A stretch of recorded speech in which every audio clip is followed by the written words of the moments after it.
प्यारे अभ्यर्थियों नमस्कार। स्वागत है आप सभी का आपके अपने YouTube चैनल। तो दोस्तों एक बार फिर से राजस्थान जीके के बहुत ही बेहतरीन प्रश्नों को लेकर आपके सामने आए हैं, जहां पर हम राजस्थान जीके के एक और महत्वपूर्ण सीरीज पर चर्चा करने वाले हैं। दोस्तों राजस्थान से रिलेटेड अगर आप किसी भी कंपटीशन एग्जाम की तैयारी कर रहे हैं और बेहतरीन स्कोर करना चाहते हैं तो दोस्तों ये चैनल आपके लिए महत्वपूर्ण होने वाला है। आज की महत्वपूर्ण वीडियो को बिना देर किए शुरू करते हैं। दोस्तों एक एक प्रश्नों को एंड तक जरूर देखिएगा।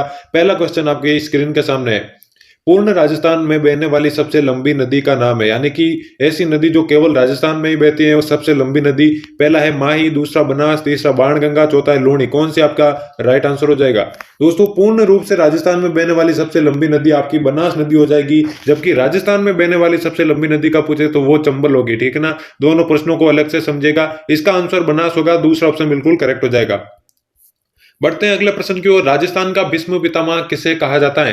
पहला है राणा सांगा, दूसरा राणा कुंभा, तीसरा कुंवर चुंडा, चौथा है राणा लाखा। कौन सा आपका राइट आंसर हो जाएगा? इस प्रश्न के राइट आंसर की बात करें सभी अभ्यर्थियों को कमेंट में आंसर देना है। राजस्थान का जो भीष्म पितामह है दोस्तों कुंवर चुंडा को कहा जाता है। तीसरा ऑप्शन बिल्कुल आपका करेक्ट हो जाएगा। अगला प्रश्न दोस्तों, गीदड़ नृत्य का संबंध किस स्थान से है? गीदड़ नृत्य का संबंध किस स्थान से है? पहला ऑप्शन है मेवाड़, दूसरा बीकानेर, तीसरा है शेखावटी, चौथा है जयपुर। कौन सा आपका राइट आंसर हो जाएगा? सभी को आंसर देना है। बात करें दोस्तों गीदड़ नृत्य की तो ये प्रसिद्ध है दोस्तों आपके शेखावटी क्षेत्र में। ठीक है ना, चूरू, सीकर, झुंझुनू तीन जिले शेखावटी क्षेत्र के अंतर्गत आते हैं। सी ऑप्शन बिल्कुल आपका करेक्ट हो जाएगा। अगला है दोस्तों, दादू पंथ का प्रमुख केंद्र कौन सा है? ठीक है ना, दादू पंथ की स्थापना संत दादू दयाल ने की थी। ठीक है ना, जिनका जन्म आपको मालूम है अहमदाबाद के अंदर हुआ था। तो दादू पंथ का प्रमुख केंद्र पहला अजमेर, दूसरा पीपासर, तीसरा भीनमाल, चौथा नारायणा। राइट आंसर कमेंट करना है। इसका राइट आंसर की बात करें तो दोस्तों दादू पंथ का जो प्रमुख केंद्र है वो नारायणा में स्थित है। डी ऑप्शन बिल्कुल करेक्ट हो जाएगा। अगला देखें दोस्तों, बाण माता किस राज परिवार की कुलदेवी थी? ठीक है ना, बाण माता किस राज परिवार की कुलदेवी थी? पहला है मेवात, दूसरा जयपुर, तीसरा मेवाड़, चौथा है नागौर। कौन सा आपका राइट आंसर हो जाएगा? बाण माता के बारे में पूछा गया है तो दोस्तों मेवाड़ राजवंश की, ठीक है ना, मेवाड़ राजवंश की कुलदेवी थी बाण माता। अगले प्रश्न की ओर बढ़े। बांसवाड़ा का मानगढ़ धाम किस समुदाय से संबंधित है? दोस्तों एक एक प्रश्न महत्वपूर्ण है, एक एक प्रश्न का आंसर आप देने की कोशिश जरूर कीजिएगा। बांसवाड़ा का जो मानगढ़ धाम है कौन से समुदाय से संबंधित है? पहला है मीणा, दूसरा भील, तीसरा गरासिया, चौथा है सहरिया। मानगढ़ धाम के बारे में पूछा गया है तो दोस्तों वो प्रसिद्ध है भील जनजाति से संबंधित। ठीक है ना, दूसरा ऑप्शन बिल्कुल आपका करेक्ट हो जाएगा।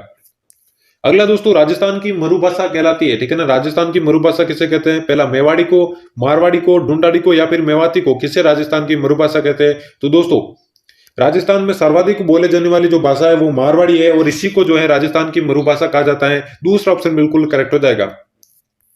अगला है दोस्तों, उच्च न्यायालय का, ये पॉलिटी से संबंधित है। पॉलिटी से संबंधित हर बार प्रश्न पूछे जाते हैं, किसी भी एग्जाम को देख लीजिए। उच्च न्यायालय का न्यायाधीश अपना त्याग पत्र किसे देता है? पहला मुख्यमंत्री, दूसरा राज्यपाल, तीसरा राष्ट्रपति, चौथा उपराष्ट्रपति।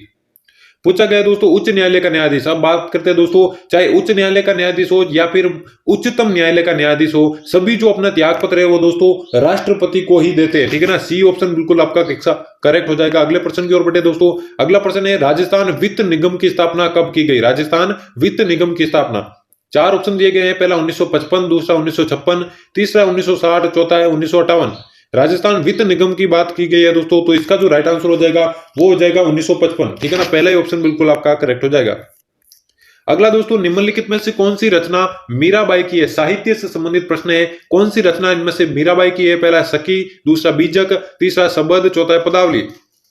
दोस्तों ये तीनों तो आप देख सकते हैं, ये तीनों तो मीराबाई की रचना नहीं है, लेकिन जो चौथी है पदावली वही आपका राइट आंसर हो जाएगा। पदावली जो है मीराबाई की रचना है, इसलिए चौथा ऑप्शन बिल्कुल करेक्ट हो जाएगा। दोस्तों वीडियो को अंत तक जरूर वॉच करना है और अभी तक आपने चैनल को सब्सक्राइब नहीं किया तो जल्दी से सब्सक्राइब करके बेल आइकन को प्रेस कर देना, क्योंकि इसी तरह की महत्वपूर्ण वीडियोस आपको आगे भी देखने को मिलेगी। और जो भी नोटिफिकेशन वगैरह कंपटीशन एग्जाम से रिलेटेड आते हैं उनके बारे में सर्वप्रथम जानकारी इस चैनल पर आपको मिलेगी। तो चैनल को सब्सक्राइब जरूर करना है। 11वां प्रश्न है, मारवाड़ हितकारिणी सभा का गठन किसने किया था? पहला चांदमल सुराणा, दूसरा माणिक्यलाल वर्मा, तीसरा हरिभाई किंकर, चौथा जयनारायण व्यास। इनकी फ्री में पीडीएफ प्राप्त करने के लिए आप टेलीग्राम चैनल को ज्वाइन कर सकते हैं। टेलीग्राम चैनल की जो लिंक है वो डिस्क्रिप्शन में दे रखी है, वहां से जाकर आप टेलीग्राम ज्वाइन कर सकते हैं फ्री पीडीएफ प्राप्त करने के लिए। इसका जो राइट आंसर होगा दोस्तों, चांदमल सुराणा ने आपके जो है मारवाड़ हितकारिणी सभा का गठन किया था। पहला ऑप्शन बिल्कुल करेक्ट हो जाएगा। अगला दोस्तों, कौन सा आभूषण सिर पर नहीं पहना जाता है? पहला मेमंद, दूसरा बोर, तीसरा रकड़ी, चौथा कंदोरा। तो दोस्तों ऊपर के जो तीनों आभूषण है वो सिर में पहने जाते हैं, चाहे मेमंद हो, बोर हो या फिर रकड़ी। लेकिन जो चौथा ऑप्शन है कंदोरा, वो सिर का आभूषण नहीं है बल्कि कमर में पहना जाता है। चौथा ऑप्शन बिल्कुल आपका करेक्ट हो जाएगा।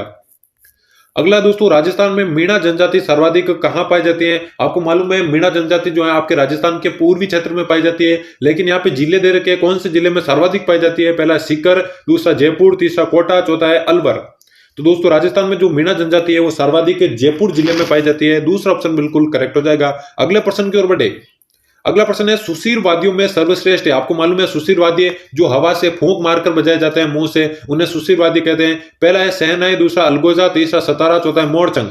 कौन सा जो है सुशीर वाद्य में सर्वश्रेष्ठ है? तो दोस्तों, शहनाई जो है सर्वश्रेष्ठ है, जो कि विवाह आदि फंक्शन में जो है बजाई जाती है सुशीर वाद्य यंत्रों में। पहला ऑप्शन बिल्कुल करेक्ट हो जाएगा। अगला दोस्तों, किस देवी को कभी भी मांस का भोग नहीं लगाया गया? कौन सी देवी को कभी भी मांस का भोग नहीं लगाया गया? पहला है आई माता, दूसरा शीतला माता, तीसरा केला देवी, चौथा है नागणेची माता।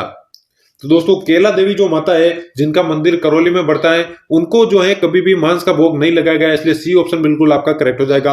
अगला प्रश्न देखें दोस्तों, दधिमती माता का मंदिर किस जिले में स्थित है? दधिमती माता, पहला है जयपुर, दूसरा है नागौर, तीसरा अजमेर, चौथा है पाली।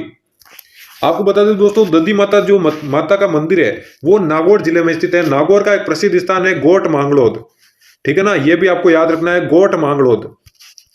गोट मांगलोद ये भी आपको याद रखना है। इस स्थान पर जो है दधिमती माता का मंदिर बढ़ता है, इसलिए बी ऑप्शन बिल्कुल आपका करेक्ट हो जाएगा। अगला प्रश्न है, निम्न में से कौन सा सुमेलित नहीं है? राजस्थान के दुर्गों से रिलेटेड ये प्रश्न है दोस्तों।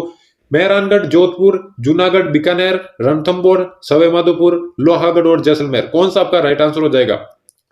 बात करें दोस्तों जोधपुर जिले की, ठीक है ना, जोधपुर का जो मेहरानगढ़ है ये बिल्कुल सही है। इसका जो निर्माण है दोस्तों राव जोधा ने करवाया था, ठीक है ना, राव जोधा ने करवाया था, इसलिए ये तो सुमेलित है। दूसरा है दोस्तों जुनागढ़ बीकानेर, इसका निर्माण जो है बीकानेर के शासक राय सिंह ने करवाया था, यह भी बीकानेर के अंदर ही स्थित है। तीसरा है दोस्तों रणथंभौर सवाईमाधोपुर, इसका निर्माण जो है रणथंभन देव ने करवाया था, यह भी बिल्कुल करेक्ट है। और जो चौथा ऑप्शन है दोस्तों लोहागढ़, इसका निर्माण जो है आपके बदन सिंह ने करवाया था, ठीक है ना, बदन सिंह, माफ कीजिएगा, सूरजमल ने कराया था, आई थिंक सूरजमल ने इनका निर्माण करवाया था, लेकिन यह जैसलमेर में नहीं है दोस्तों, यह स्थित है आपके भरतपुर में, यह स्थित है आपके भरतपुर में, इसलिए यही आपका करेक्ट हो जाएगा। यही असुमेलित है, इसलिए डी ऑप्शन बिल्कुल आपका करेक्ट हो जाएगा।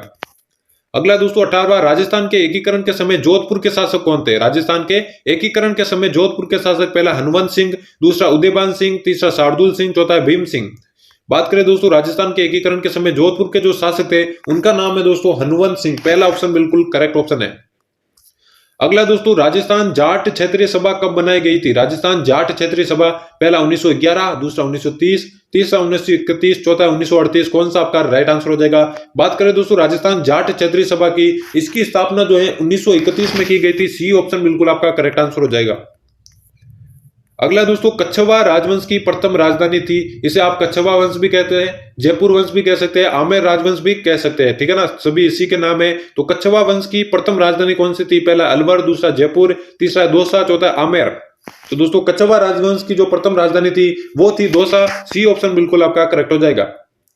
अगला दोस्तों 21वां, खातौली का युद्ध कब हुआ था? राजस्थान के जितने भी प्रसिद्ध युद्ध है उन सबको आपको याद करना है, क्योंकि इनमें से प्रश्न जरूर पूछे जाते हैं। पूछा गया है खातौली का युद्ध, पहला है 1526, दूसरा 1527, तीसरा 1518, चौथा है 1517। बात करें दोस्तों खातौली के युद्ध की तो 1518 में ये युद्ध हुआ था, और 1518 में एक और युद्ध हुआ था बाडी का युद्ध। यह युद्ध दोस्तों आपके मैं बता दूं इब्राहिम लोदी और राणा सांगा के बीच हुआ था। खातौली का जो युद्ध है 1518 में राणा सांगा और इब्राहिम लोदी के बीच हुआ था, जिसमें राणा सांगा की विजय हुई थी, और इसी युद्ध में राणा सांगा ने अपना एक पैर भी गवा दिया था, ठीक है ना, सी ऑप्शन बिल्कुल आपका इसका करेक्ट हो जाएगा। अगला दोस्तों प्रसिद्ध सभ्यता स्थल तिलवाड़ा कहां पर स्थित है? पहला नागौर, दूसरा बाड़मेर, तीसरा जयपुर, चौथा चित्तौड़गढ़। पूछा गया है दोस्तों तिलवाड़ा के बारे में कहां पर स्थित है, तो बाड़मेर जिले में आपके तिलवाड़ा स्थित है, दूसरा ऑप्शन बिल्कुल आपका करेक्ट हो जाएगा।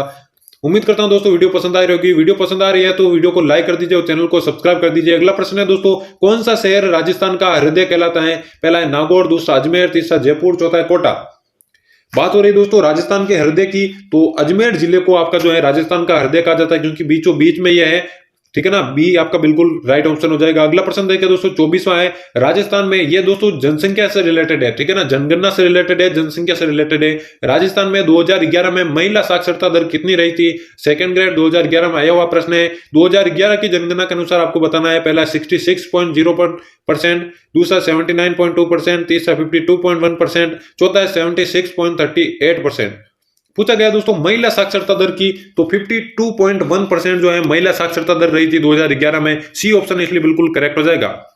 और आज के महत्वपूर्ण प्रश्नों की सीरीज का ये लास्ट प्रश्न है दोस्तों, बहुत ही महत्वपूर्ण प्रश्न है। फुलवारी की नाल अभ्यारण्य कौन से जिले में स्थित है? ठीक है ना, फुलवारी की नाल कौन से जिले में स्थित है? पहला चित्तौड़गढ़, दूसरा बूंदी, तीसरा चूरू, चौथा उदयपुर।